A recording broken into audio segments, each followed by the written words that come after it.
The magic നോവലിലേക്ക് സ്വാഗതം. ഏട്ടത്തി part 3. മുറിയിൽ ചെന്നപ്പോൾ ജ്യോതി കാർത്തിക്ക് നേരെ പരിഹാസത്തിൽ ചോദിച്ചു. പെണ്ണ് വേണ്ട പെണ്ണ് വേണ്ടാന്ന് ഓതി ഓതി പുന്നാര മകനെ വളർത്തി. ഇപ്പൊ എന്തായി? ഉണ്ടായ കുഞ്ഞുങ്ങളെ കൊല്ലുന്ന കാലനായി വളർന്നു അല്ലേ? എടി എടി ദേ പിടക്കോഴി കൂവണ്ട കേട്ടോടി. കാർത്തിക് അരിശം വന്നു. കൂവുന്നില്ല, എന്നാലും വല്ലപ്പോഴും ചിറകൊന്നു കൊടയാലോ അല്ലേ? ജ്യോതി ചോദിച്ചു. തർക്കുത്തരം പറഞ്ഞ് പഠിച്ചോടി നീയും. കാർത്തി ജ്യോതിയുടെ തലയ്ക്ക് കിഴുകി. എന്നിട്ട് കുഞ്ഞിനെ കട്ടിലേക്ക് കിടത്തിയിട്ട് പുറത്തേക്ക് ഇറങ്ങി. കാർത്തിക്ക് പിന്നാലെ കയറി വന്ന ഭാമയുടെ കൈകൾ രണ്ടും പിടിച്ചൊന്ന് അമർത്തിക്കൊണ്ട് ജ്യോതി പറഞ്ഞു. കലക്കി ഭാമേട്ടത്തി. ഏതോ കളരിയിൽ പോയി അല്പം ട്രെയിനിങ് എടുത്ത് തയ്യാറായിട്ടാണ് ഇത്തവണ വന്നതെന്ന് തോന്നുന്നല്ലോ. ഉവ്, ഭാമ സമ്മതിച്ചു വിഷാദത്തോടെ. കൊള്ളാം, അല്പം ട്രെയിനിങ് എടുത്തിട്ട് വിവാഹ മണ്ഡപത്തിലേക്ക് കയറുന്നതാണ് എല്ലാ പെൺകുട്ടികൾക്കും നല്ലത് അല്ലേ? പക്ഷേ നിനക്കത് വേണ്ടി വരില്ല ജ്യോതി. എന്റെ കളരി ആശ നീ ആയതുകൊണ്ട്. ഞാനോ? സത്യം, അല്പം തന്റെ ഇടം കാട്ടണം. എന്തിനാണ് ചവിട്ടുകൊള്ളുന്നത്? വിദ്യാഭ്യാസം ഇല്ലേ ഏട്ടത്തിക്ക്? പ്രതികരണശേഷി വേണ്ടേ എന്നൊക്കെ എന്നെ അന്ന് ഉപദേശിച്ചതും ശാസിച്ചതും നീയല്ലേ? അത് ശരി, ജ്യോതി ചിരിച്ചുപോയി. പക്ഷേ ഭാമയ്ക്ക് ചിരി വന്നില്ല. സന്തോഷപൂർണമായ സ്വീകരണം പ്രതീക്ഷിച്ചല്ല വന്നത്. പൊട്ടലും ചീറ്റലും ഉണ്ടാകും, ദേഷ്യപ്പെടും. പക്ഷേ ജനിച്ചു കഴിഞ്ഞ കുഞ്ഞിനെയും കൊണ്ട് ഇറങ്ങിപ്പോകാൻ പറയത്തക്ക വിധം ദേഷ്യം ഇപ്പോഴും ഉണ്ടവൾ എന്നവൾ പ്രതീക്ഷിച്ചില്ല. അതവളെ തളർത്തി, മാനസികമായും ശാരീരികമായും. ഏട്ടൻ ഇത്രയ്ക്ക് വിവരദോഷിയും ദുഷ്ടനുമാണെന്ന് ഞാൻ ഇന്നാണ് ഭാമേട്ടത്തി മനസ്സിലാക്കുന്നത്. എനിക്കാകെ ലജ്ജ തോന്നുന്നു ഈ വീട്ടിൽ തന്നെ ജീവിക്കേണ്ടതായി വന്നതിൽ. ഭാമ സംസാരിച്ചില്ല. അവൾ ചിന്തിച്ചത് പുലർന്നാൽ എന്തു ചെയ്യുമെന്നാണ്. രാത്രിയിൽ തന്നെ ഇറങ്ങാൻ മധുവേട്ടൻ പറഞ്ഞു. പുലരട്ടെ എന്ന അമ്മയും. പുലർന്നാലോ? എങ്ങോട്ട് പോകണം? ഏറെ സമയം കഴിഞ്ഞപ്പോൾ കാർത്തി വന്നു. അവർ ഭാമയുടെ മുഖത്തേക്ക് നോക്കി. ഉറങ്ങിക്കിടന്ന കുഞ്ഞുങ്ങളെ നോക്കി. വന്ന് ചോറ് വിളമ്പ് ഭാമേ, കാർത്തി പറഞ്ഞു. ഭാമ മുഖമുയർത്തി നോക്കി. അവൻ കൈ കൈയിട്ട് വന്നിരിക്കുന്നു. ചോറ് വിളമ്പി കൊടുക്ക്. അമ്മയ്ക്ക് കൊടുത്തുകൂടെയമേ? ഇന്നലെ വരെ അങ്ങനെ അമ്മയല്ലേ കൊടുത്തത്? ജ്യോതി ചോദിച്ചു. നീ മിണ്ടണ്ട, നീ അല്ല ഇവിടുത്തെ കാര്യങ്ങൾ തീരുമാനിക്കുന്നത്. കാർത്തി തിമിട്ടി.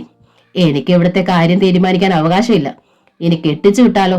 അവിടെ ചെന്നാൽ മിണ്ടാൻ പോലും അവകാശം കാണില്ല. കഷ്ടം, എന്തൊരു ജന്മം.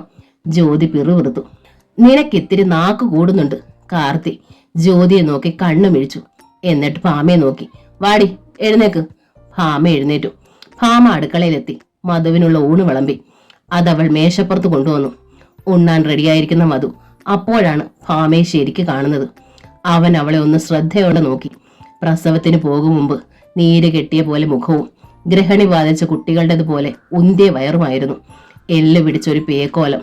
പക്ഷേ 3 മാസം കഴിഞ്ഞുള്ള ഈ രൂപമോ? കൊത്തിയെടുത്ത് കാനായി പ്രതിമയുടെ ഉടൽ ഭംഗി. മഷി എഴുതിയതുപോലെ കറുത്ത മെഴികൾ, തുടുത്ത കവിൾത്തടങ്ങൾ, നനവ് പടരുന്ന ചോര ചോപ്പാർന്ന ചുണ്ടുകൾ. അവളുടെ ഗന്ധം മുറിക്കുള്ളിൽ നിറയുന്നുണ്ടോ? മധുവിന്റെ ഉടലാകെ ഒന്ന് വിറച്ചു. ഊണ് കഴിഞ്ഞതും എഴുന്നേറ്റത് ഒന്നും അയാൾ അറിഞ്ഞില്ല. മുറിയിലേക്ക് നീങ്ങി സിഗരറ്റ് പുകച്ചു. മുറിയിൽ അങ്ങോട്ടും ഇങ്ങോട്ടും നടന്നു. വാതിക്കലേക്ക് കൂടെ കൂടെ നോക്കി. ഭാമയുടെ വരവിനായി കാത്തു. ഭാമ ആഹാരം കഴിച്ചതേയില്ല. കാർത്തിയും ജ്യോതിയും നിർബന്ധിച്ചിട്ടും ഒരു വറ്റുപോലും ഇറങ്ങിയില്ല. ജ്യോതിയുടെ മുറിയിൽ കുട്ടികളോടൊപ്പം അവൾ കിടന്നു. ഉള്ളിൽ അവൾ തീരുമാനം എടുത്തിരുന്നു. രാവിലെ പോകണം. സ്വന്തം വീട്ടിലേക്കല്ല, യാത്ര മരണത്തിലേക്കാണ്. ഒറ്റയ്ക്കല്ല, വെറുക്കപ്പെട്ട ജന്മങ്ങളായി 2 പെൺകുഞ്ഞുങ്ങളെയും ഒപ്പം കൊണ്ടുപോകണം. പെണ്ണായി ജനിച്ച തന്റെയും ഇവരുടെയും വിധി അതായിരിക്കട്ടെ. ഊണ് കഴിഞ്ഞ് വന്ന് ജ്യോതി താഴെ ഒരു പായ് വിരിച്ചു കിടന്നു ഉറക്കമായി. മധു വീണ്ടും വീണ്ടും വാതിക്കലെത്തി നോക്കി. അവൾ വരാറായിട്ടുണ്ട്.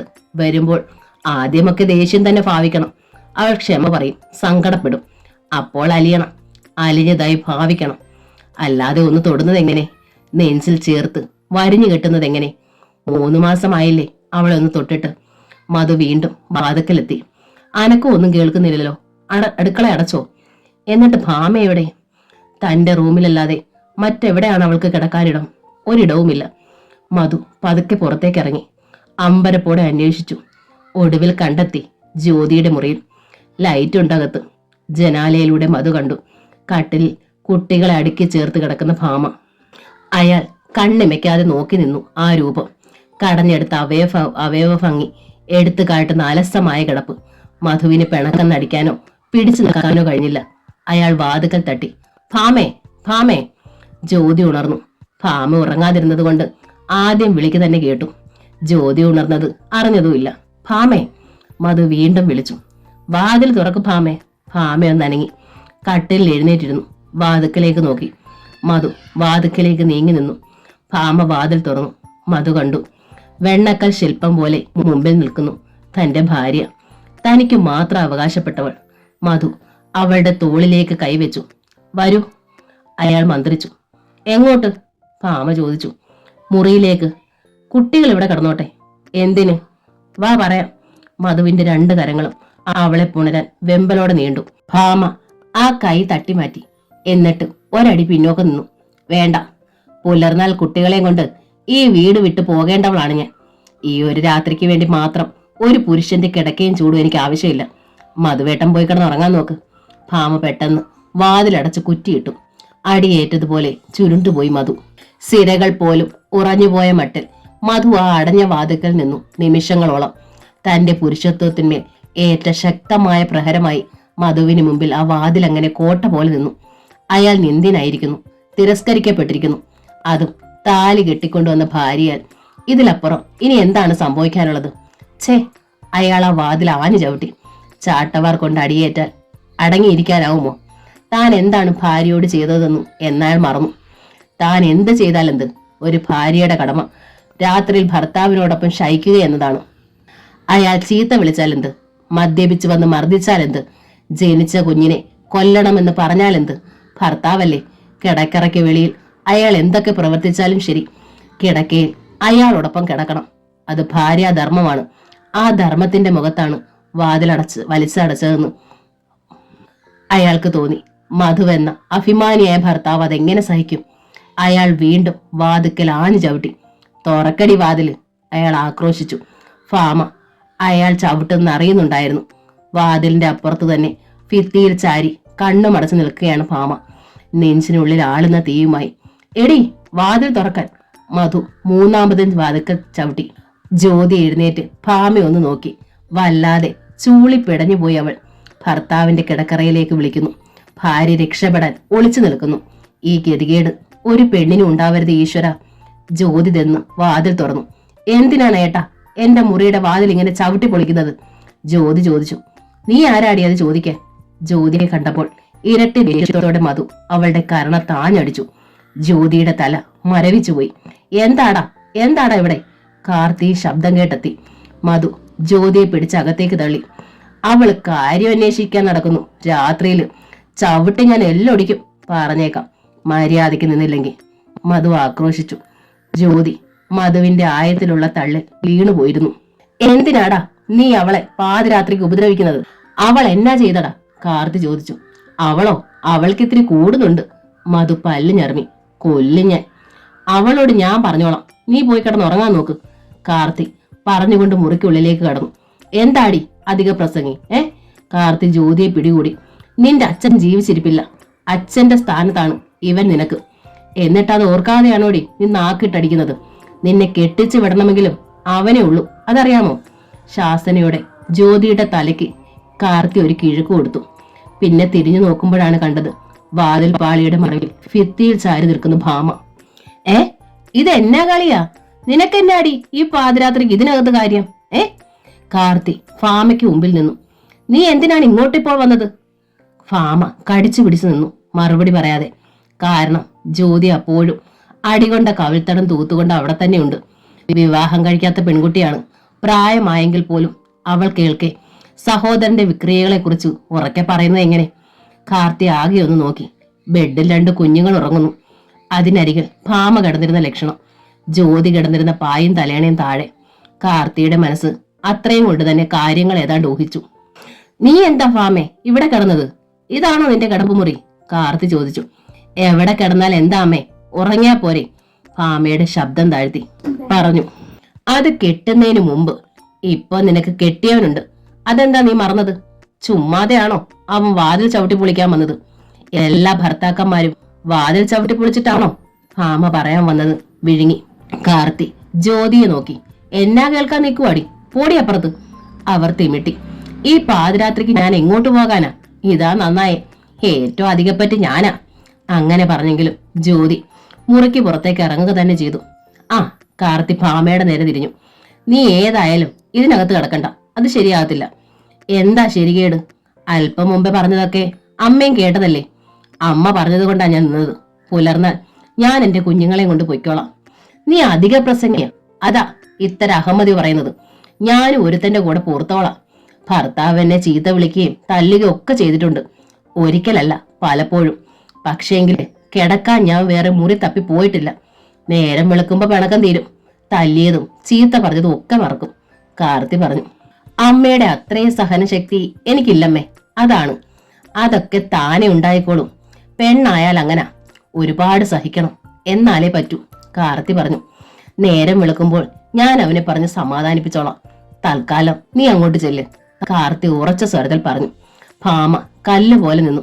നേരം വെളുക്കുമ്പോ ഒക്കെ ശരിയാകുമെന്ന് ഞാനല്ലേ പറയുന്നത്? ഇല്ല, ഞാൻ പോകില്ലമ്മേ, ഭാമ തറപ്പിച്ചു പറഞ്ഞു. മധുവേട്ടന്റെ മുറിയിൽ മാത്രമേ ഈ ഭാമ ഇന്നോളം കിടന്നിട്ടുള്ളൂ. അങ്ങനെ ജനിച്ച കുഞ്ഞുങ്ങളാണ് ദേ ഇത് രണ്ടും. ഭാമ ബെഡിലേക്ക് ചൂണ്ടിക്കാട്ടി. ഈ കുഞ്ഞുങ്ങളെ അംഗീകരിക്കാത്ത ഒരു മനുഷ്യന്റെ ഒപ്പം ഇനി ഞാൻ കിടന്നുറങ്ങുന്ന എന്തിന്? കാർത്തി ഭാമയുടെ മുഖത്തേക്ക് നോക്കി. ഇനിയും ഈ കിടക്കുന്നതുങ്ങൾ പോലെ തന്നെ വീണ്ടും വീണ്ടും പ്രസവിച്ചു കൂട്ടാനോ? ഭാമ ചോദിച്ചു. കാർത്തി കണ്ണു മിഴിച്ചു നോക്കി. എന്നിട്ട് പറഞ്ഞു. ഇനിയും ഇത്തരത്തെയാണ് നീ പ്രസവിക്കുന്നത് ആര് പറഞ്ഞു? ആണായിക്കൂടെ? അമ്മയ്ക്ക് അക്കാര്യത്തിൽ ഉറപ്പുണ്ടോ? അത് പിന്നെ ആ ഉറപ്പ് എനിക്കുമില്ല, ഭാമ തുടർന്നു. ഇനിയും ഒന്നിന് ജന്മം കൊടുത്താൽ അതിനെ ഞാൻ കൊല്ലേണ്ടതായി വരില്ലേ അമ്മേ? അത് അന്നേരമല്ലേ? പ്രസവിച്ചുടനെ കുഞ്ഞിനെ കൊന്നുകളയുന്ന ഒരു പുരാണ കഥാപാത്രം മഹാഭാരതത്തിലുണ്ട്, ഗംഗാദേവി. എനിക്കത് പറ്റില്ലമ്മേ. ഞാൻ പുരാണ കഥാപാത്രമല്ല, ദേവിയല്ല, വെറും മനുഷ്യ സ്ത്രീ. എനിക്ക് വയ്യ നിന്നോട് പറയാൻ. കാർത്തി മടുത്തു. അവർ പുറത്തേക്ക് ഇറങ്ങിപ്പോയി. നിന്റെ ഇഷ്ടം പോലെ ചെയ്യ്. അവനാണെങ്കിൽ തനി പിശാച. ഇനി എന്താ വരാൻ പോണെന്ന് ആർക്കറിയാം? ഭാമ വാതിലടയ്ക്കാനാണ് വാതിക്കലേക്ക് നീങ്ങിയത്. ഒറ്റ നിമിഷം അമ്മ പോകാൻ വേണ്ടി അല്പം മാറി പതുങ്ങി നിൽക്കുകയായിരുന്നു മധു. ചാടി മുറിക്കുള്ളിൽ കയറി. എന്നിട്ട് വാതിൽ വലിച്ചടച്ചു. ആഹാ, നീ അത്രയ്ക്കായോ? മധു ചീറി. നീ പുരാണ കഥാപാത്രമല്ല, ദേവിയല്ല, മനുഷ്യ സ്ത്രീയാണല്ലേ? അയാൾ ഭാമയെ പിടികൂടി. എനിക്ക് വേണ്ടതും മനുഷ്യ സ്ത്രീയാണ്. ഇങ്ങനെ ഒരു പ്രതിസന്ധി ഭാമ തീരെ പ്രതീക്ഷിച്ചതല്ല. അവൾ ആകെ പതറിപ്പോയി. സ്വന്തം ഭാര്യയെ ബലാത്സംഗം ചെയ്യാൻ തുനിയുന്ന ഭർത്താവ്. ഭാമ കുതറിപ്പിടഞ്ഞു. വിട്, അവൾ ശബ്ദം അടക്കി പറഞ്ഞു. നിങ്ങൾ പോകണം. ഇല്ലടി, നിന്റെ തന്റെ ഇട ഇവിടെ നടപ്പില്ല. ഇത് എന്റെ വീടാണ്. ഇവിടെ എന്റെ ഇഷ്ടമേ നടക്കൂ. മധു ചീറി. എന്റെ ചോറ് തിന്നിട്ട് എന്നെ ചവിട്ടാൻ ശ്രമിക്കുന്നോടി ശാവമേ, മധു അത്യന്തം കോപത്തോടെ പറഞ്ഞു. മധുവേട്ട, എന്നെ വിട്, അല്ലെങ്കിൽ ഞാൻ ഉറക്കെ വിളിക്കും, നിലവിളിക്കും, പറഞ്ഞേക്കാം, ഭാമ പറഞ്ഞു. എങ്കിൽ നീ നിലവിളിക്കടി, അത് തന്നെ ഞാനൊന്ന് കാണട്ടെ. മധു അവളുടെ കവിളത്താഞ്ഞടിച്ചു. അവൾ ശക്തിയായി കുതറി പിന്മാറി. മധുവിന്റെ ഉള്ളിൽ പിശാച് കുടിയേറിയ നിമിഷം. ഇച്ഛാഭംഗം നേരിട്ടതിന്റെ നിയന്ത്രണാതീതമായ കലി. അത് തീരും വരെ അവൻ ഭാമയെ തല്ലി. കവിളത്തും ചുമലിലും പുറത്തും അവന്റെ ശക്തമായ കരങ്ങൾ ആഞ്ഞു വധിച്ചു. താഴെ വീണുപോയ ഭാമയെ ആഞ്ഞു തൊഴിച്ചു. ശവം തിന്നു വീർത്ത് കൊഴുത്തു വന്നിരിക്കുന്ന മുമ്പിലേക്ക്. നാശം. മധുവിന് വീണ്ടും വീണ്ടും കലി കയറുകയാണ്. പിന്നെ വാതിൽ വലിച്ചു തുറന്നു അയാൾ പാഞ്ഞുപോയി. അമ്മേ, മധുവേട്ടൻ ഇന്ന് ഭാമയേച്ചിയെ കൊല്ലും, ജ്യോതി പറഞ്ഞു. കാർത്തിയുടെ മുറിയിലായിരുന്നു ജ്യോതി. കൊല്ലുന്നെങ്കിൽ കൊല്ലട്ടെ, കാർത്തി പറഞ്ഞു. നീ ഉറങ്ങാൻ നോക്ക്.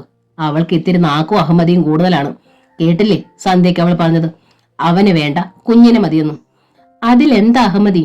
അമ്മയ്ക്കരികിൽ നിന്ന് ജ്യോതി എഴുന്നേറ്റു. പ്രസവിച്ച കുഞ്ഞിനെ ദൂരേക്ക് എറിഞ്ഞു കളയാൻ പറഞ്ഞാൽ അമ്മ കളയുമോ? അവനൊന്ന് പറഞ്ഞൊന്ന് വെച്ചങ്ങ് കളയാനാന്നോടി, കാർത്തി എതിർത്തു. അമ്മയോട് പറഞ്ഞിട്ട് ഒരു കാര്യമില്ല. ചേമ്പിലയുടെ പുറത്ത് വെള്ളം ഒഴിക്കുന്നതിന് തുല്യ. തങ്ങി നിൽക്കില്ലെങ്ങും, ജ്യോതി പറഞ്ഞു. ഒരു തുള്ളി തങ്ങി നിന്നാൽ തന്നെ അത് ഇലപ്പുറത്തൂടെ ഓടി നടക്കുകയുള്ളൂ, ഉറച്ചു നിൽക്കില്ല. നീ മിണ്ടാതിരിക്കുന്നുണ്ടോ? ഉത്തരം മുട്ടിയതോടെ കാർത്തി വീണ്ടും ജ്യോതിയെ കിഴക്കി. നന്നായി വേദനിച്ച് ജ്യോതിക്ക്. എന്നിട്ടും അവൾ എഴുന്നേറ്റു. പതിയെ പുറത്തിറങ്ങി തന്റെ മുറിവാതിക്കലെത്തി. തുറന്നു കിടക്കുകയാണ് വാതിൽ. മുറിക്കുള്ളിൽ അടിയും ഇടിയും കൊണ്ട് ആകെ ചതഞ്ഞ മട്ടിലായിരുന്നു ഭാമ. അവളുടെ കവിളിൽ അടികൊണ്ട് തിണർത്ത പാടുകൾ. താടിയെല്ലിലും നെറ്റിയിലും കൈമുട്ടിലും ഉരഞ്ഞ പാടുകൾ. തന്റെ ചേട്ടൻ ഈ പാവത്തിന് തല്ലി തളർത്തിയിരിക്കുന്നു. ഇത്രയ്ക്ക് ക്രൂരനാകാൻ ഏട്ടൻ എങ്ങനെ കഴിയുന്നു? മുറിവിനുള്ള മരുന്ന് തപ്പിയെടുത്ത് ജ്യോതി ഭാമയ്ക്കരികിലിരുന്നു. ചതഞ്ഞ ഭാഗത്ത് മരുന്ന് പുരട്ടി കൊടുത്തു. ഏട്ടത്തി. ജ്യോതി ഭാമയുടെ തോളിൽ കൈവച്ചു. താഴെ ചടഞ്ഞു കിടക്കുകയായിരുന്നു ഭാമ. അവൾ മുഖമുയർത്തി കരഞ്ഞു കലങ്ങി തൂകുന്ന മിഴികൾ. ഏട്ടൻ ഒരുപാട് ഉപദ്രവിച്ചു അല്ലേ? ജ്യോതിക്കും കണ്ണുകൾ നിറഞ്ഞുപോയി. എന്തിനാ ഏട്ടത്തി ഇങ്ങനെ തല്ല് വാങ്ങാൻ നിൽക്കണേ? അവിടെ പോയി കിടന്നാ പോരായിരുന്നോ? ഭാമ മറുപടി പറഞ്ഞില്ല. ഇന്നത്തെ രാത്രി അവിടെ പോയി കിടന്ന് തന്നെ അടിയുറവ് വെക്കുന്നതിനേക്കാൾ അഭിമാനം ആ മനുഷ്യന്റെ മർദ്ദനം സഹിക്കുന്നത് തന്നെയാണ്. എന്നിട്ട് ഈ മുറിയിൽ കഴിയുന്നതാണ്. അത് പറഞ്ഞാൽ പക്ഷെ ഇവൾക്ക് മനസ്സിലാകുമോ? ഭാമയുടെ 2 കണ്ണുകളും കവിഞ്ഞൊഴുകുകയായിരുന്നു. അത് കണ്ടപ്പോൾ ജ്യോതിക്ക് വീണ്ടും സങ്കടം വന്നു. ഇപ്പോൾ തോന്നുന്നുണ്ട് ഏട്ടത്തിക്ക് സന്ധ്യയ്ക്ക് തന്നെ പോയാൽ മതിയായിരുന്നു എന്നല്ലേ? ഇനി വിചാരിച്ചാലും പോകാൻ ജ്യോതി, ഭാമ പറഞ്ഞു പതിയെ. ഈ പാതിരാത്രിലോ? പാതിരാത്രിയിലാണ് ഏറ്റവും പറ്റിയ സമയം. ഭാമയുടെ ശബ്ദത്തിലൊരു ദൃഢതയുണ്ടായി. എന്താ ഏട്ടത്തി പറയുന്നത്? ഇവിടെ അധിക പറ്റുകളാണിപ്പോൾ ഞാനും എന്റെ 2 കുഞ്ഞുങ്ങളും. ഞങ്ങൾക്ക് പോകാൻ ഏറ്റവും പറ്റിയ സമയം ഇത് തന്നെയാണ്. കുഞ്ഞുങ്ങളെയും കൊണ്ടുപോകാനോ? ഞാൻ സമ്മതിക്കില്ല. ജ്യോതി ധൃതിയിൽ എഴുന്നേറ്റ് കുഞ്ഞുങ്ങൾക്കരികിലിരുന്നു. അനുവിനെ അവൾ തലോടി. നീനുവിനൊരു ഉമ്മ കൊടുത്തു. അനുമോളെ കാണാണ്ട് എനിക്ക് ഉറക്കം വരില്ല ഏട്ടത്തി. എന്ന് നീ ഇങ്ങനെ അവളെ സ്നേഹിക്കുമോ? അല്ലാതെ പിന്നെ നിന്റെ വിവാഹം കഴിഞ്ഞാലും എന്താ ഭാമേട്ടത്തി പറയുന്നത്? നിനക്ക് കഴിയില്ല ജ്യോതി, എന്നും സ്നേഹിക്കാൻ നിനക്ക് കഴിയില്ല. അതുകൊണ്ടാണ് ഞാൻ എൻ്റെ ഒപ്പം കൊണ്ടുപോകുന്നത്. എങ്ങോട്ട്? എങ്ങോട്ട്? ഭാമ സ്വയം ചോദിച്ചു. എന്നിട്ട് കണ്ണീർ തുടച്ച് മന്ദഹസിക്കാൻ ശ്രമിച്ചു. ഏറ്റവും എളുപ്പമെത്തുന്നത് റെയിൽവേ ട്രാക്കാണ്. അതിനപ്പുറത്ത് തന്നെയുണ്ട് പാലവും പുഴയും. മരിക്കാൻ അതാണ് ജ്യോതി സുഖം. റെയിൽവേ ട്രാക്കോ അതോ പുഴയോ? ജ്യോതി കണ്ണു മിഴിച്ചുപോയി. ഭാമേട്ടത്തി. അവളുടെ ശബ്ദം അടഞ്ഞു. ഇങ്ങനെയൊന്നും ചിന്തിക്ക പോലും ചെയ്യല്ലേ ഭാമേട്ടത്തി, മഹാപാപമാണേ. ജ്യോതി വീണ്ടും ഭാമയ്ക്കരികിലേക്ക് നീങ്ങിയിരുന്നു. ഭാമയുടെ കൈത്തലം പിടിച്ചെടുത്ത് തലോടി. ഇവിടെ ഏട്ടന്റെ അമ്മയുടെ സ്വഭാവം അറിയാലോ.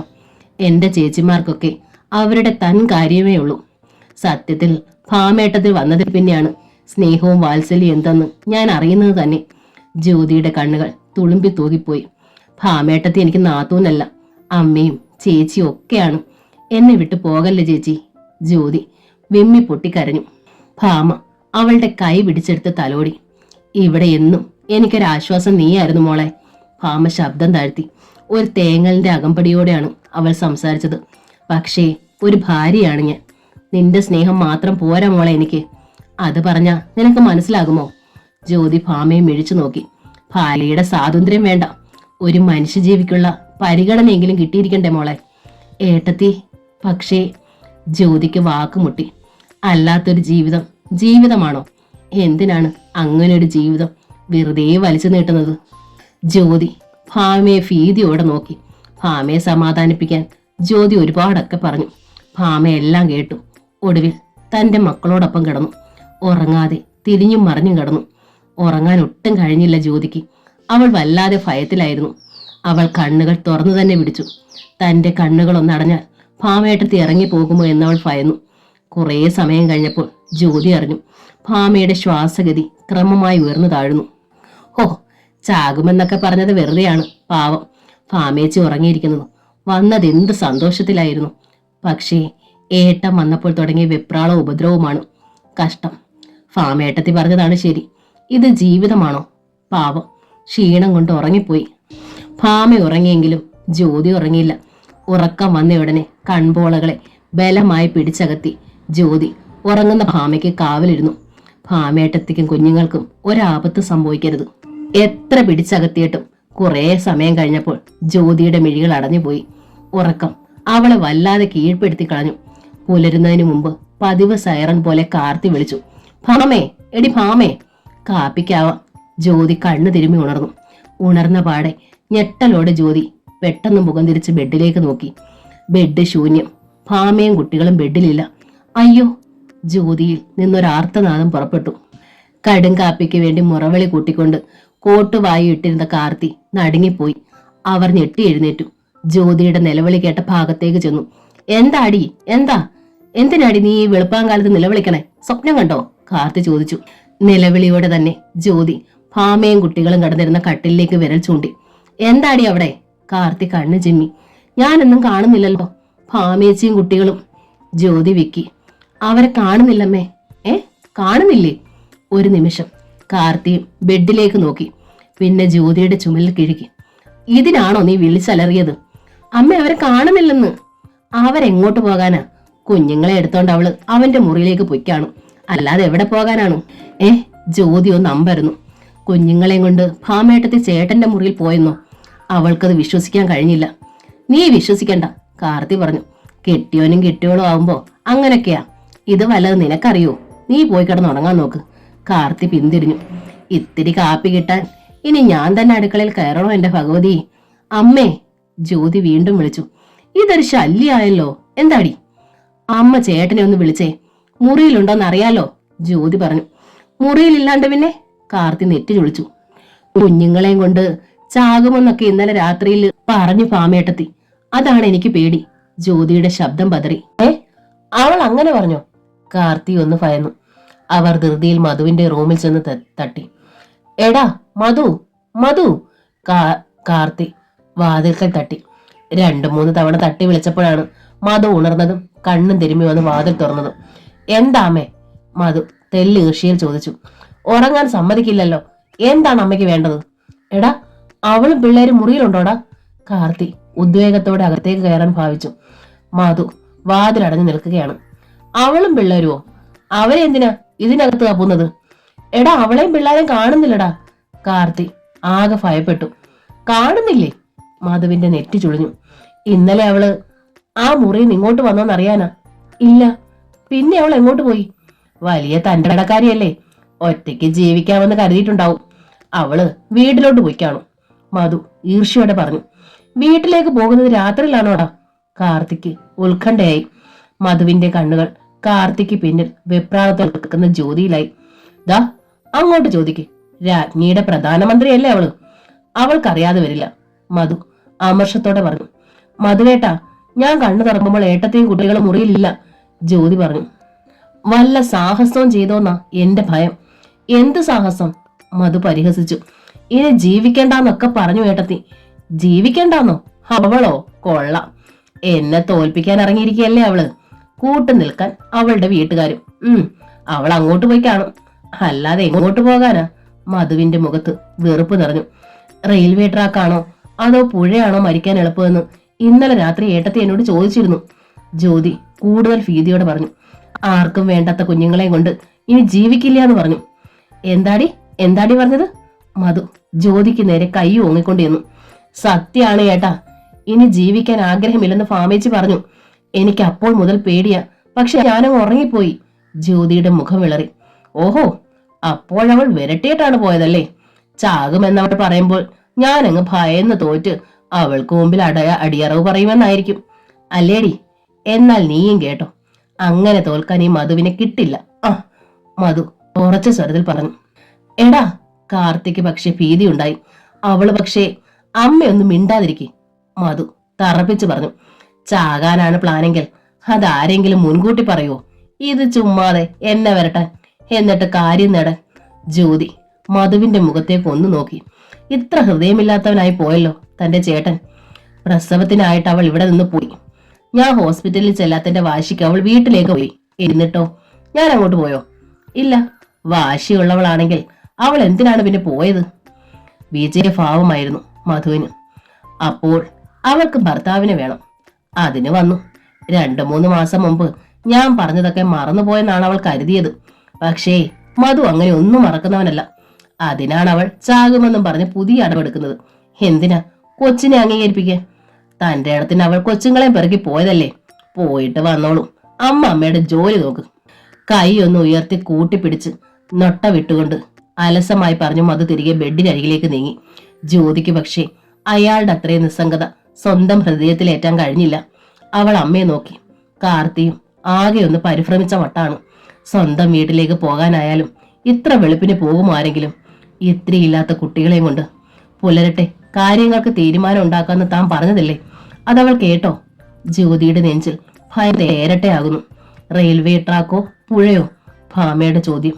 ജ്യോതി ക്ലോക്കിലേക്ക് നോക്കി. 5:25.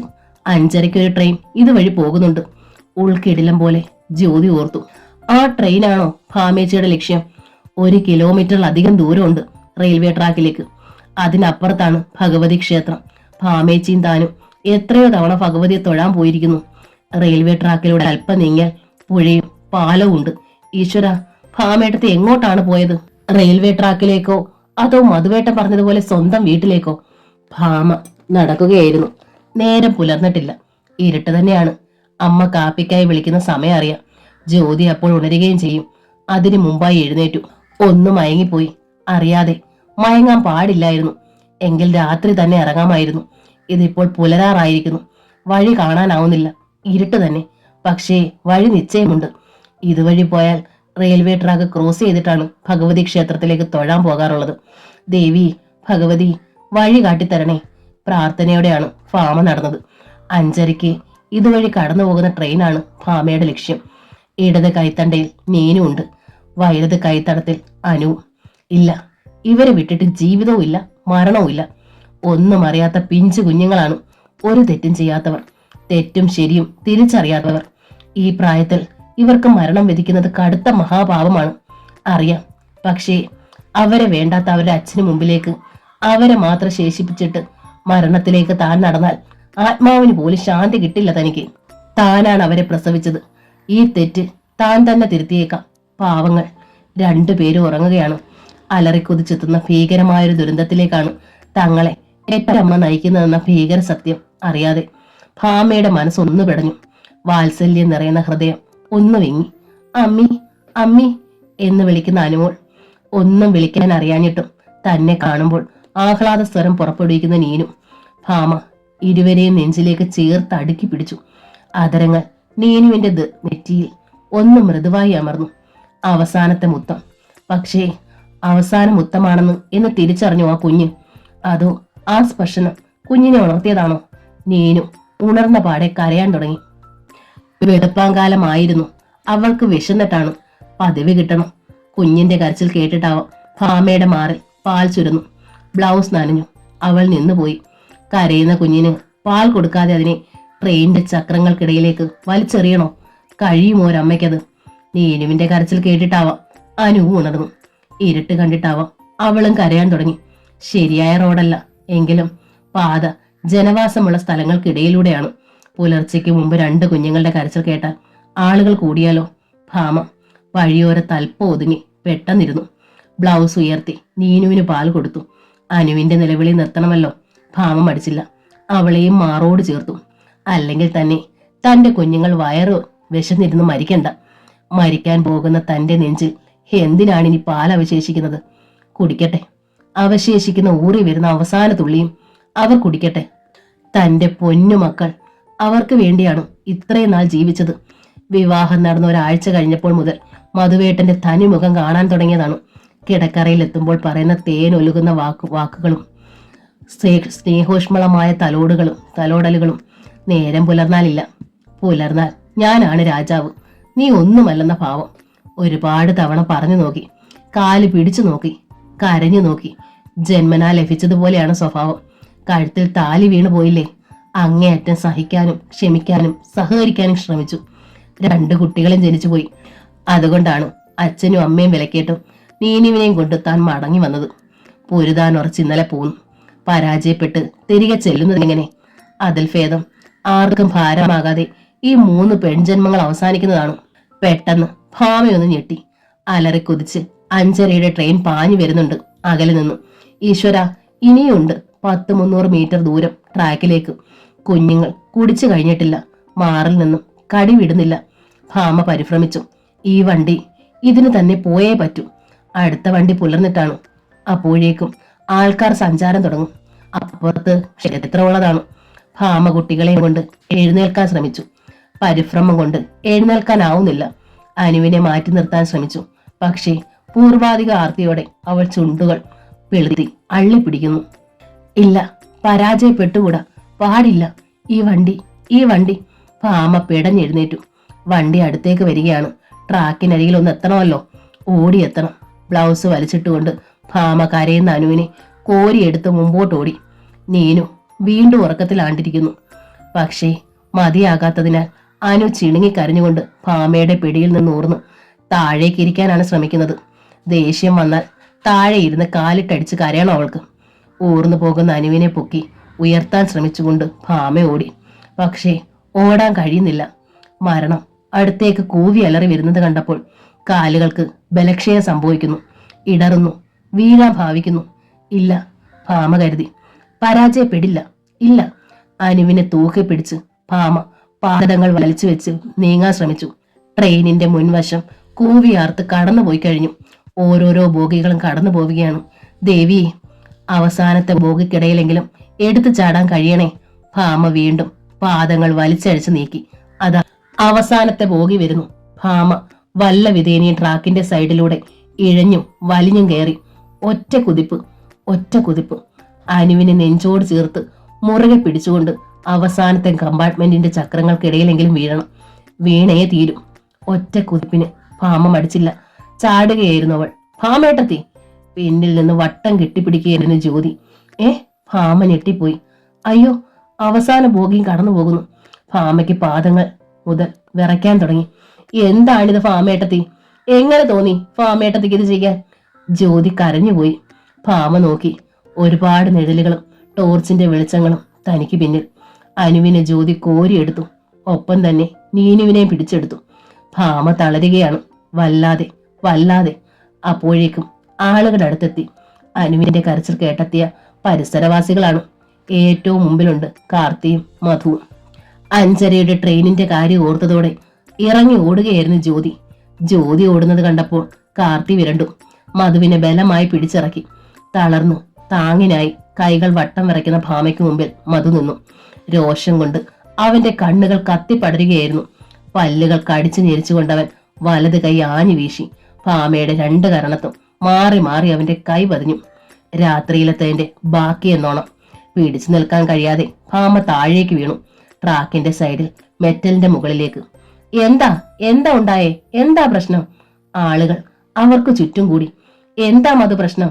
ട്രെയിനിന്റെ അടിയിൽ തലവെക്കാൻ മാത്രം എന്ത് പ്രശ്നമാണ് ഉണ്ടായത്? മധുവിനെ അറിയാവുന്നവർക്ക് ചോദ്യമായി. അയാൾക്ക് അപമാനം കൊണ്ട് തൊലി കിഴിയുന്ന ഒരവസ്ഥയായി. കാർത്തി ആകെ സ്തബ്ധയായി നിൽക്കുകയാണ്. ഇന്നലെ രാത്രിയിൽ മധു ക്രൂരമായി പെരുമാറി എന്നത് സത്യം.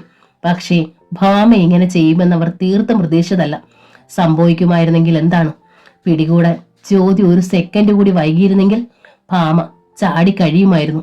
ആ ഇരുമ്പ് ചക്രങ്ങൾ ആ 3 ജീവനുകൾ മുറിച്ചോ അരച്ചോ തള്ളുമായിരുന്നു. ആ കാഴ്ച മുമ്പിൽ കാണുന്നത് പോലെ കാർത്തി വിറച്ചു. അവർ നീനുവിനെ ജ്യോതിയുടെ കയ്യിൽ നിന്ന് വാങ്ങി. അനുവിനെയും. ജ്യോതി ഭാമയെ പൊക്കി എഴുന്നേൽപ്പിക്കാൻ ശ്രമിച്ചു. ഒന്ന് പിടിക്കേട്ടാ. ജ്യോതി മധുവിനെ നോക്കി. എന്തിന്? മധു നെറ്റി ചുളിച്ചു. എന്നോടൊത്തുള്ള ജീവിതം എടുത്തിട്ട് ചാകാൻ പോയതല്ലേ ഇവൾ. അവളോടൊത്തുള്ള ജീവിതം എനിക്കും ഇനി വേണ്ട. പറയുക മാത്രമല്ല, ട്രാക്കിൽ നിന്ന് താഴെ ഇറങ്ങി കൈയും വീശി മധു നടന്നു. ജ്യോതി അന്തം വിട്ട് കാർത്തിയെ നോക്കി. കാർത്തിയും അന്താളിപ്പോടെ അകന്നു പോകുന്ന മകനെ നോക്കി. ഇനി എന്താ കാർത്തിയേട്ടത്തി പ്രശ്നം? പലരും കാർത്തിയെ സമീപിച്ചു. മധു എന്താ പെട്ടെന്നങ്ങ് പോയത്? അതും ഇത്തരത്തിൽ ഇവരെ കണ്ടിട്ടും. അവനാണ് കൊള്ളാലോ. കാർത്തി എന്താണ് മറുപടി പറയുക? അവരും അല്പ അമർഷത്തോടെ മകനെ കുറിച്ച് ഓർത്തു.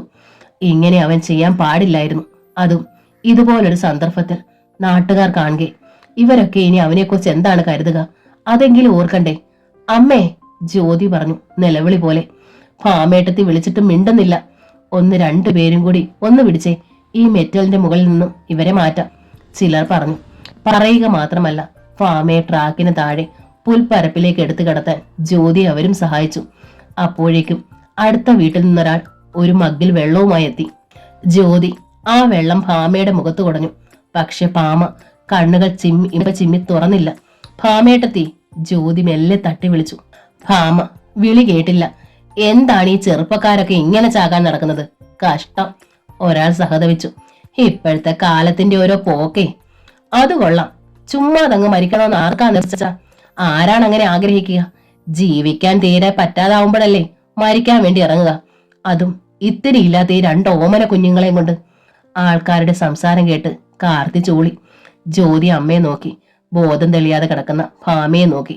ജീവിക്കാൻ തീരെ പറ്റാതായപ്പോൾ തന്നെയാണ് ഭാമേട്ടത്തി കുഞ്ഞുങ്ങളെയും കൊണ്ട് റെയിൽവേ ട്രാക്കിൽ എത്തിയത്. എത്ര നാളാണ് ക്ഷമിക്കുകയും സഹിക്കുകയും ചെയ്യുക? എങ്ങനെയാണമ്മേ നമ്മൾ ഭാമേട്ടത്തെയും കൊണ്ട് ഇവിടെ നിന്നൊന്ന് പോവുക? ജ്യോതി ചോദിച്ചു. വിഷമിക്കണ്ട, ദാസപ്പന്റെ ഓട്ടോറിക്ഷ ദാ അപ്പുറത്തുണ്ട്. അവൻ പാതിരാത്രി വരെ ഓട്ടം കഴിഞ്ഞ് വന്ന് കിടക്കുക. ഉണർന്നാവോ? ഉണർന്നില്ലെങ്കിൽ ഉണർത്താം. ഒരാൾ ദാസപ്പന്റെ വീട്ടിലേക്ക് ഓടി. 5 മിനിറ്റിനുള്ളിൽ ട്രാക്കിന് താഴെ വഴിത്താരയിൽ ഓട്ടോറിക്ഷ എത്തി. ഫാമയെ അതിനുള്ളിൽ ചാരിയിരുത്തി ജ്യോതി താങ്ങി പിടിച്ചു. 2 കുഞ്ഞുങ്ങളെയും കൊണ്ട് കാർത്തിയും കയറി. ഏതെങ്കിലും ഹോസ്പിറ്റലിലേക്ക് പോകാം, ജ്യോതി പറഞ്ഞു. ഹോസ്പിറ്റലിലേക്ക് പോയാലേ ആത്മഹത്യാ ശ്രമത്തിന് കേസെടുക്കും. അത് കഴിഞ്ഞ ട്രീറ്റ്മെന്റ് ഉണ്ടാവും. ദാസപ്പൻ തന്റെ വിജ്ഞാനം വെളിപ്പെടുത്തി. അയ്യോ, പിന്നെ എന്തു ചെയ്യും? ജ്യോതിയും അപ്പോഴാണ് ആ കാര്യം ഓർത്തത്. അപ്പോഴേക്കും ഭാമയൊന്ന് ഞെരുങ്ങി. ജ്യോതിക്ക് ഉത്കണ്ഠയായി. ഭാമേട്ടത്തി, ഭാമേട്ടത്തി. ജ്യോതി ഭാമയുടെ കവിളിൽ പിടിച്ചൊന്ന് ഉലച്ചു. ഭാമ ഒന്നുകൂടെ ഞെരങ്ങി. ഹാവൂ.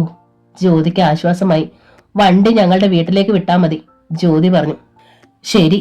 ദാസപ്പൻ ഓട്ടോറിക്ഷ ചെറിയിടത്തെ വീട്ടുപടിക്കൽ നിർത്തി. ഭാമ ഞെരങ്ങി. ഏറ്റവും ശരിയായ ബോധം വീണിട്ടില്ല. ദാസപ്പൻ കൂടി സഹായിച്ചിട്ടാണ് ഭാമയെ വീടിനുള്ളിൽ എത്തിച്ചത്. കുറച്ച് വെള്ളം കൂടി കുടഞ്ഞ് വിളിക്ക്, ദാസപ്പൻ പറഞ്ഞു. ട്രെയിനിന്റെ മുമ്പിലേക്ക് ചാടാൻ പോയിട്ട് പിടിച്ചു വലിച്ചതല്ലേ, ആ ഷോക്ക് ഉണ്ടാകും. ശരിയായ ബോധം തിരിച്ചു കിട്ടാൻ അല്പസമയം എടുക്കും. ഒരു ഡോക്ടറുടെ വിജ്ഞാനം പോലെ, ദാസപ്പൻ പറഞ്ഞു. എന്നിട്ട് വണ്ടിയുമായി തിരികെ പോയി. കാർത്തി നീനുവിനെ ബെഡിൽ കിടത്തി. ആ കുഞ്ഞുറങ്ങുകയായിരുന്നു. അനുവാണെങ്കിൽ ചിണുങ്ങലും കരച്ചിലും തന്നെ. അവളെയും ഉറക്കാൻ ശ്രമിച്ചു. ജ്യോതി അല്പം കൂടി വെള്ളം കയ്യിലെടുത്തു കുടഞ്ഞ് ഫാമയെ വിളിച്ചു. ഫാമ വീണ്ടും ഞരങ്ങുകയും തലമെല്ലാം അനക്കുകയും ചെയ്തു. ജ്യോതി അടുക്കളയിലേക്ക് ധൃതിയിൽ കയറി. ഫാമേട്ടത്തി ഇന്നലെ സന്ധ്യയ്ക്കോ രാത്രിയിലോ ഒന്നും പച്ചവെള്ളം പോലും കുടിച്ചിട്ടില്ല. അവൾ പെട്ടെന്ന് ചായ ഉണ്ടാക്കി ചെറു ചൂടോടെ ഗ്ലാസ്സിലാക്കി അതുമായി വന്നു ഫാമയുടെ അരികിലിരുന്നു. ഫാമയെ വീണ്ടും വീണ്ടും ഉണർത്താൻ ശ്രമിച്ചു. ഒടുവിൽ ഫാമ മെല്ലെ കണ്ണുകൾ തുറന്നു. കണ്ണുകൾ തുറന്നെങ്കിലും യാഥാർത്ഥ്യ ബോധത്തിലേക്ക് അവൾ വന്നില്ലെന്ന് തോന്നി. മിഴികൾ വട്ടം കറങ്ങുകയാണ്. ജ്യോതി നിർബന്ധിച്ച് പിടിച്ചു കൊടുത്ത ചായ കുടിച്ചു. വീണ്ടും കണ്ണടച്ചു. കാർത്തി സംഭവിക്കാനിരിക്കുന്ന ദുരന്തത്തിന്റെ ഞെട്ടലിൽ നിന്ന് തെല്ലു വിമുക്തയായപ്പോഴാണ് മധുവിനെ കുറിച്ച് ഓർത്തത്. അവൻ തിരികെ വന്ന് വീണ്ടും ഉറക്കമായോ? കാർത്തി അവന്റെ കിടക്കമുറിയിലേക്ക് ചെന്നു. അവിടെ മധു ഉണ്ടായിരുന്നില്ല. ഇവനിത് എവിടെ പോയി? കാർത്തി വെപ്രാളത്തോടെ തിരിച്ചെത്തി. അവൻ ഇങ്ങോട്ട് വന്നില്ലടി പെണ്ണെ. ഓഹോ, നാട്ടുകാരുടെ മുമ്പിൽ വെച്ച് ഇത്രയും മഹത്തായ ഒരു കാര്യം പറഞ്ഞിട്ട് അമ്മയുടെ മകൻ എങ്ങോട്ട് പോയി? ജ്യോതി ചോദിച്ചു. അവൻ അങ്ങനെ പറഞ്ഞത് ശരിയാണെന്നൊന്നും ഞാൻ പറയുന്നില്ല, കാർത്തി പറഞ്ഞു. എന്നാൽ ഇവൾ ഈ അഹമ്മതി കാണിക്കണമായിരുന്നോ? ഭാര്യയും കുഞ്ഞുങ്ങളെയും കൊണ്ട് ആത്മഹത്യ ചെയ്യാൻ ശ്രമിച്ചു എന്ന് 4 ആൾ അറിഞ്ഞാൽ അവന് പിന്നെ നാണക്കേടല്ലോടി. ഉണ്ടാവും, സംശയം എന്താ? പക്ഷേ ഭാമേച്ചിയെ ഇങ്ങനെ ഒരു അതിസാഹസത്തിലേക്ക് തള്ളിവിട്ടതാരാ? അത് പറയും. അവൻ പറഞ്ഞോ പോയി ആത്മഹത്യ ചെയ്യാൻ? കാർത്തിക്ക് ദേഷ്യം വന്നു. ഇതാണ് ഇപ്പൊ നന്നായേ. എന്തിനു പറയണം? ഞാനാണെങ്കിൽ 10 വട്ടം ആത്മഹത്യ ചെയ്തേനെ. നിനക്ക് ഇവളേക്കാൾ അഹമ്മതിയാ. എന്തിനാ അമ്മ ഇങ്ങനെ പറയുന്നത്? കണ്ണടച്ചു പിടിച്ചാൽ നമ്മൾ കാണുന്നില്ലെന്ന് വെച്ച് ലോകം മുഴുവൻ ഇരുട്ടിലാകുമെന്ന് കരുതണോ? കാർത്തി ജ്യോതിയെ തുറച്ചു നോക്കി. ഇന്നലെ ഫാമേട്ടത്തി ഇവിടെ വന്നത് എത്ര സന്തോഷത്തോടെ ആയിരുന്നു. ഇങ്ങനെ ഒരു ആത്മഹത്യ ചെയ്യാൻ പ്ലാൻ ഉണ്ടെന്ന് അമ്മയ്ക്ക് തോന്നിയോ? കാർത്തിയുടെ നെറ്റിയിൽ ചുളിവുകൾ വീണു. സന്ധ്യ മുതൽ തുടങ്ങിയിട്ട് പാതിരാത്രി വരെ എന്തൊക്കെയാണ് മധുവേട്ടൻ പറയുകയും പ്രവർത്തിക്കുകയും ചെയ്തത്. എത്രയേറെ ഉപദ്രവിച്ച് ഈ പാവത്തിനെ അമ്മ കണ്ടതല്ലേ. എന്നും എപ്പോഴും ഇത് ആവർത്തിക്കുന്നതിലും നല്ലത് മരണമാണെന്ന് തോന്നി കാണും. അതല്ലേ അഭിമാനം? അഭിമാനം കൊള്ളാം. നീ ചെന്ന് പിടിച്ചില്ലായിരുന്നെങ്കിലോ? എങ്കിലിപ്പോൾ അമ്മ കയ്യിൽ വിലങ്ങും വെച്ച് പോലീസ് സ്റ്റേഷനിൽ ഇരിക്കുമായിരുന്നു. ഞാനോ? കാർത്തി ഞെട്ടിപ്പോയി. ഞാനെന്തിനാ പോലീസ് സ്റ്റേഷനിൽ പോകുന്നത്? ഞാൻ പറഞ്ഞ പോയി ചാകാൻ. അമ്മ പറഞ്ഞാലും പറഞ്ഞില്ലെങ്കിലും സ്റ്റേഷനിൽ കയറും, ലോക്കപ്പിലാകും, തല്ലും കൊള്ളും. നീ കാര്യം പറയടി. കാർത്തിക്ക് ദേഷ്യമായി. വിവാഹം കഴിച്ച് 7 വർഷത്തിനുള്ളിൽ ഭർത്തൃ വീട്ടിൽ വെച്ച് ഒരു പെണ്ണ് ആത്മഹത്യ ചെയ്താൽ അതിന്റെ പ്രേരണ കുറ്റമായി ആദ്യം പിടിക്കുന്നത് അമ്മായിയമ്മേതാണ്, പിന്നെ ഭർത്താവിനെയും. എന്നാര് പറഞ്ഞു? ആരാ പറയേണ്ടത്? ഇത് നിയമമാണ്, എഴുതി വെച്ച നിയമം. അമ്മ പത്രമൊന്നും വായിക്കുന്നില്ലേ? ജ്യോതി ചോദിച്ചു. പത്രത്തിലുണ്ടല്ലോ ഇതൊക്കെ, അറിയില്ലേ? കാർത്തിക്ക് ഭീതിയായി. എന്റെ ഈശ്വര, എന്താണ് ഈ കേൾക്കുന്നതൊക്കെ? ഞാനതിന് അവളെ ഒരു തരത്തിലും പ്രേരിപ്പിച്ചിട്ടില്ലല്ലോ ആത്മഹത്യ ചെയ്യാൻ. ശരിയായിരിക്കും, ജ്യോതി പറഞ്ഞു. ഞാനത് സമ്മതിക്കാം. പക്ഷേ പോലീസ് സമ്മതിക്കണ്ടേ? പോലീസിന് ഇവിടുത്തെ കാര്യങ്ങൾ എങ്ങനെ അറിയാം? എങ്ങനെ അറിയാമെന്നോ ചോദിച്ചാൽ ഞാനെല്ലാം വിളിച്ചു പറയും. എടി അസത്തെ, തള്ളയെ കൊല്ലാനാണോടി ഇതിന്റെ പുറപ്പാട്? കാർത്തിക്ക് ദേഷ്യവും സങ്കടവും വന്നു. തെറ്റ് ചെയ്താൽ അമ്മയായാലും ആങ്ങളെയായാലും ഞാൻ പറയും. എന്നെ ഇവിടെ നിന്നിനെ അക്കാര്യം പറഞ്ഞ് ഇറക്കി വിട്ടാലും ശരി. എന്നോട് ആരെങ്കിലും ചോദിച്ചാ ഞാൻ സത്യം തുറന്നു പറയും. ജ്യോതി തറപ്പിച്ചു പറഞ്ഞു. പറയൂടി. കാർത്തി അവളുടെ ചെവിക്ക് പിടിച്ച് ശക്തിയായി തിരുമി. നന്നായി വേദനിച്ചെങ്കിലും ജ്യോതി അത് ഭാവിച്ചില്ല. അല്ലേ ഓരോ ഇടപാടുകൾ, കാർത്തി സങ്കടത്തോടെ സ്വയം പറഞ്ഞു. ആരെങ്കിലും തന്നെത്താൻ ചാകാൻ പോയാല് അമ്മായിയമ്മയെ പിടിക്കുന്ന രീതി കൊള്ളാലോ. കൊള്ളാം. എന്നിട്ടെന്താ, അവരങ്ങ് തൂക്കിക്കൊല്ലുമോ? ജ്യോതി ഒളി കണ്ണിട്ടൊന്ന് നോക്കി. ധൈര്യം സംഭരിച്ചു നിർത്താൻ കിണഞ്ഞ് പരിശ്രമിക്കുന്നുണ്ടെങ്കിലും അമ്മയുടെ മുഖത്ത് നന്നേ പരിഭ്രമം ഉണ്ടെന്ന് അവൾക്ക് മനസ്സിലായി. അവിടെ കൂടിയിരുന്നവരൊക്കെ കണ്ടതാ ചാടാൻ പോയവളെ. ഞാനൂടല്ലേ തിരിച്ചു പിടിച്ചതും ഇങ്ങോട്ട് കൊണ്ടുപോകുന്നതും. കാർത്തി സ്വയം സമാധാനിക്കുകയാണ്. പിന്നെ അവരൊക്കെ എനിക്കെതിരായിട്ട് പറയുമോ? ആൾക്കാര് കാണേ അമ്മ നല്ല വെള്ള ചമഞ്ഞെന്നല്ലേ അവര് പോലീസിൽ ചോദിച്ചാൽ അവര് പറയത്തോളൂ. ജ്യോതി ചോദിച്ചു. അസത്തെ, മനുഷ്യനെ പേടിപ്പിക്കാനൂടി. കാർത്തി ജ്യോതിയുടെ ചുമലിൽ ഒരടി കൊടുത്തു. സ്വന്തം മകളെ പീഡിപ്പിക്കുന്ന പെറ്റമ്മയെ പിടികൂടാനും നിയമം കൊണ്ടുവരണം. ജ്യോതി പിറുപിറുത്തു. മിണ്ടിപ്പോയാൽ കൈ ദേഹത്ത് വീഴുന്നതാ കണക്ക്. നീ ഇത്തിരി കേമിയാകുന്നുണ്ട്. കാർത്തിയും വിട്ടില്ല. പെറ്റതള്ളേ, കൊലയ്ക്ക് കൊടുക്കാനാ നിന്റെ പുറപ്പാട്? ഭാമയൊന്ന് അനങ്ങി ഞരങ്ങി. ജ്യോതി അങ്ങോട്ട് ശ്രദ്ധിച്ചു. ഭാമ മെല്ലെ കണ്ണുകൾ തുറക്കാൻ തുടങ്ങി. അവളുടെ ദേഹം വല്ലാതെ വിയർക്കുന്നുണ്ടായിരുന്നു.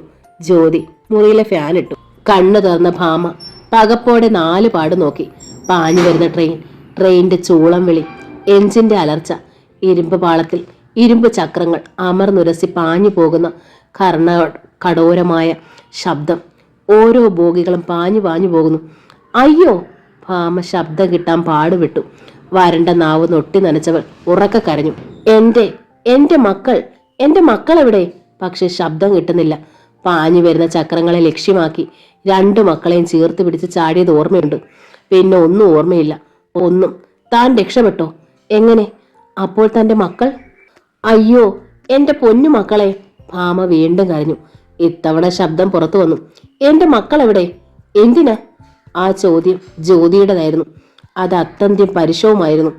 പാഞ്ഞു വരുന്ന ട്രെയിനിന്റെ ചക്രങ്ങൾക്കിടയിലേക്ക് ചാടിയിട്ടിപ്പോ മക്കളെ തിരക്കുന്നു. ഭാമ ജ്യോതിയെ തുറച്ചു നോക്കി.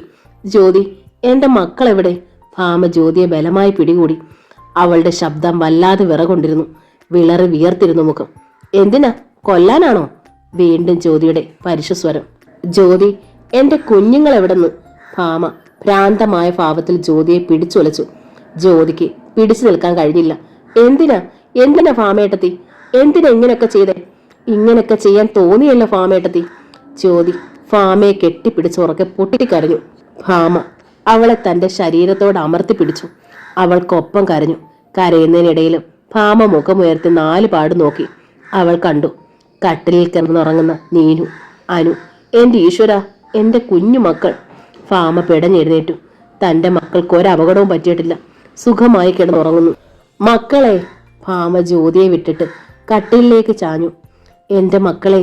അവൾ നീനുവിന്റെ നെറ്റിയിൽ അതരങ്ങൾ അമർത്തി. അനുവിന്റെ നെറ്റിയിലും കവളത്ത് ഉമ്മ വെച്ചു. നീനു ഒന്ന് ഞെട്ടി ഉണർന്നിട്ട് വീണ്ടും ഉറക്കമായി. അനു ഉറക്കം തെളിഞ്ഞ് ചിണുങ്ങാൻ തുടങ്ങി. എന്നിട്ട് ഭാമയുടെ ചുമലിലേക്ക് ചാടി കയറി. അമ്മി! അവൾ കരച്ചിലായി. ട്രെയിനിന്റെ കഠോര ശബ്ദത്തിനുള്ളിലേക്ക് വലിച്ചഴക്കപ്പെട്ടതിന്റെ പേടി അനുവിന്റെ കുഞ്ഞു കണ്ണുകൾ ഉണ്ടായിരുന്നു. ഇങ്ങോട്ട് താ. ജ്യോതി അവളുടെ കയ്യിൽ നിന്ന് അനുവിനെ ബലമായി പിടിച്ചു വാങ്ങി. കയ്യിൽ പിടിച്ചു. എന്നിട്ട് കട്ടിൽ ഇരുന്നുകൊണ്ട് ഉറങ്ങുന്ന നീനുവിനെയും ചേർത്ത് പിടിച്ചു. കൊന്നോളാൻ വിധിച്ച അച്ഛനും ട്രെയിനിന്റെ ചക്രങ്ങൾക്കിടയിലേക്ക് വലിച്ചെറിയാൻ ശ്രമിച്ച അമ്മയ്ക്കും ഇനി ഈ കുഞ്ഞുങ്ങളിൽ അവകാശമില്ല. അവരിനി എന്റേതാണ്, എന്റെ മക്കളാണ്. ഇവർക്കിനി അച്ഛനും ഇല്ല, അമ്മയില്ല. ജ്യോതി പറഞ്ഞു. അവൾ പൊട്ടിക്കരയുകയായിരുന്നു. കണ്ണുകൾ 2 കവിളിനെയും നനയിക്കുന്നുണ്ടായിരുന്നു. അവൾ കരികിലിരുന്ന് അവളെയും കുഞ്ഞുങ്ങളെയും ചേർത്ത് പിടിച്ച് ഭാമയും കരഞ്ഞു. എന്നാലും നീ ചെയ്തത് കുറച്ച് കടുപ്പമായി പോയി പെണ്ണേ, കാർത്തി പറഞ്ഞു. ഈ കുഞ്ഞുങ്ങളെയും കൊണ്ട് നീ നേരം വിളക്കുന്നതിന് മുമ്പ് ട്രെയിനിന്റെ അടിയിൽ തലവെക്കാൻ പോയല്ലോടി. ഭാമ കാർത്തിയെ നോക്കി. എന്നിട്ട് എന്തിനായിരുന്നു? എന്നെ മധുവിനെയും പോലീസിനെ കൊണ്ട് പിടിപ്പിക്കാനോ? അത്രയ്ക്ക് തെറ്റ് വല്ലതും ഞാൻ നിന്നോട് ചെയ്തിട്ടുണ്ടോടി? ജ്യോതിക്ക് മനസ്സിലായി തന്റെ ഭീഷണി അമ്മയുടെ മനസ്സിൽ കൊണ്ടിരിക്കുന്നു എന്ന്. നേരിയ ഭീതിയുണ്ടുള്ളിൽ. ഈ ഭയം നിലനിർത്താൻ കഴിഞ്ഞാൽ രക്ഷപ്പെട്ടു. ആരെയും കുറ്റം ചാരാനോ പോലീസിൽ പിടിപ്പിക്കാനോ ഒന്നുമല്ല. ഭാമ ശബ്ദം താഴ്ത്തി. ഇങ്ങനെ ജീവിക്കണ്ടെന്ന് തോന്നി. അതിനാണോ കുഞ്ഞുങ്ങളെ കൊണ്ട് പോയത്? തന്തയ്ക്ക് വേണ്ടാത്ത കുഞ്ഞുങ്ങളുടെ തള്ള കൂടി ഇല്ലാതായാലോ? പോരാഞ്ഞിട്ട് പെൺകുഞ്ഞുങ്ങൾ ആർക്ക് വേണം അവറ്റെ? ഭാമ പറഞ്ഞു. അതുകൊണ്ട് എന്റെ കൂടെ ഞാൻ കൂട്ടി, അത്രേ ഉള്ളൂ. ഭാമ പറഞ്ഞു. കാർത്തി താടിക്ക് കയ്യും കൊടുത്തിരുന്നു. ജ്യോതി തന്നെ ഭാമയെ സമാധാനിപ്പിക്കാനായി പലതും പറഞ്ഞു. രാവിലെ അടുപ്പിൽ തീ കൂട്ടിയിരുന്നില്ല. ജ്യോതി തന്നെ അടുക്കളയിൽ കയറി കഞ്ഞി ഉണ്ടാക്കി ഭാമയെ നിർബന്ധിച്ച് കഴിപ്പിച്ചു. ഇന്നലെ മുതലുള്ള മാനസിക പീഡനം, ശാരീരിക പീഡനം, ട്രെയിനിന്റെ മുമ്പിൽ ചാടാനുള്ള മാനസിക വിഭ്രാന്തി ഒക്കെ കൂടി ആകെ തളർത്തിയിരുന്നു ഭാമയെ. കഞ്ഞി കൂടി കഴിച്ചതോടെ അനങ്ങാൻ പോലും വയ്യാതെ അവൾ തളർന്നു വീണ് കടന്നു. മക്കളുടെ അരികിൽ തന്നെ. മധു വീട്ടിലേക്കല്ല പോയത്. ജംഗ്ഷനിൽ ചെന്ന് ഒരു ഓട്ടോറിക്ഷയിൽ കയറി ടൗണിലെങ്ങാനും ചെന്നൊരു ഹോട്ടലിൽ റൂം എടുക്കണം, പല്ല് തേച്ച് കാപ്പി കുടിക്കണം, എന്നിട്ട് ഓഫീസിൽ പോകാം. പക്ഷേ ഒരു സത്യം മധുവിനെ വല്ലാതെ വിഷമിപ്പിച്ചു. പോക്കറ്റ് കാലിയാണ്. അമ്മ ബഹളം വെച്ചപ്പോൾ ചാടി എഴുന്നേറ്റ് കയ്യിൽ കിട്ടിയൊരു ഷർട്ട് വലിച്ചെടുത്തിട്ട് ഓടുകയായിരുന്നു അമ്മയ്ക്ക് പുറകെ. ഉടുത്തിരിക്കുന്നത് കൈലിയാണ് താനും. ഹോട്ടലിൽ റൂം എടുക്കണമെങ്കിൽ ആദ്യം അഡ്വാൻസ് കൊടുക്കണം. അതില്ലാതെ അങ്ങോട്ട് പോയിട്ട് എന്താ കാര്യം? മടങ്ങിയാലോ? പക്ഷേ വീട്ടിലേക്ക് തിരിച്ചു പോകാൻ തീരെ താല്പര്യം തോന്നിയില്ല. അപ്പോഴാണ് പൊടുന്നനെ സൂസന്നയുടെ മുഖം മനസ്സിൽ വന്നത്. തന്റെ ഓഫീസിൽ തന്നെയാണ് സൂസന്നയും ജോലി ചെയ്യുന്നത്. വില്ലേജ് അസിസ്റ്റന്റ് ആണ്. ഭർത്താവ് മരിച്ചു. ഒരു ആൺകുട്ടിയുണ്ട്, 5ാം ക്ലാസ്സിൽ പഠിക്കുന്നു. ഭർത്താവിന്റെ ഡൈയിങ് ഹാർനസിൽ കിട്ടിയതാണ് സൂസന്നയ്ക്ക് ജോലി. 1 വർഷമേ ആയിട്ടുള്ളൂ സൂസന്ന വന്നിട്ട്. തന്നോട് വളരെ അടുപ്പം കാട്ടാറുണ്ട് ഓഫീസിൽ വെച്ച് എപ്പോഴും. സൂസന്ന ആളത്ര ശരിയല്ല, പ്യൂൺ മണികണ്ഠൻ പറയാറുണ്ട്. വിധവയായൊരു ചെറുപ്പക്കാരുടെ സെക്ഷൽ അപ്രോച്ചാണത്രേ സൂസന്നയുടെ അടുപ്പം. ഇവിടെ അടുത്താണ് വീട്. ഒരിക്കൽ പോയിട്ടുണ്ട് സൂസന്നയുടെ ഫാദർ മരിച്ചപ്പോൾ. ഇപ്പോൾ അമ്മ കൂടെയുണ്ട്. അവരും അസുഖക്കാരിയാണ്. മധു ഓട്ടോറിക്ഷക്കാരന് വഴി പറഞ്ഞു കൊടുത്തു. തുടുത്ത കവിളും ആരുടെയും മനസ്സൊന്ന് പിടയ്ക്കുന്ന പുഞ്ചിരിയും നോട്ടവും ചെത്തി ചെത്തി പണിക്കുറ്റം തീർത്ത അവയവഭംഗി. ഓട്ടോറിക്ഷ സൂസന്നയുടെ വീട്ടുപടിക്കൽ നിന്നു. മധു പോർച്ചിലേക്ക് കയറി ചെന്ന് ബെല്ലടിച്ചു. സൂസന്ന തന്നെയാണ് വാതിൽ തുറന്നത്. തികച്ചും അപ്രതീക്ഷിതമായിരുന്നു സൂസന്നയ്ക്ക് മധുവിന്റെ വരവ്. എന്താണ് സാർ ഇത്ര രാവിലെ? കയറി വരൂ. വശ്യ മധുരമായ ഒരു പുഞ്ചിരിയോടെ സൂസന്ന ക്ഷണിച്ചു. അസാധാരണമായ അനുഭവവേദ്യമാകുന്നൊരാകർഷണം. മധു അവൾക്ക് പിന്നാലെ അകത്തേക്ക് കാലെടുത്തു വെച്ചു. ഏട്ടത്തി എന്ന നോവലിന്റെ ഈ ഭാഗം ഇവിടെ പൂർണ്ണമാവുകയാണ്. ഈ നോവൽ നിങ്ങൾക്ക് ഇഷ്ടമായെങ്കിൽ ലൈക്ക് ചെയ്ത്, ഷെയർ ചെയ്ത്, സബ്സ്ക്രൈബ് ചെയ്യണേ. താങ്ക്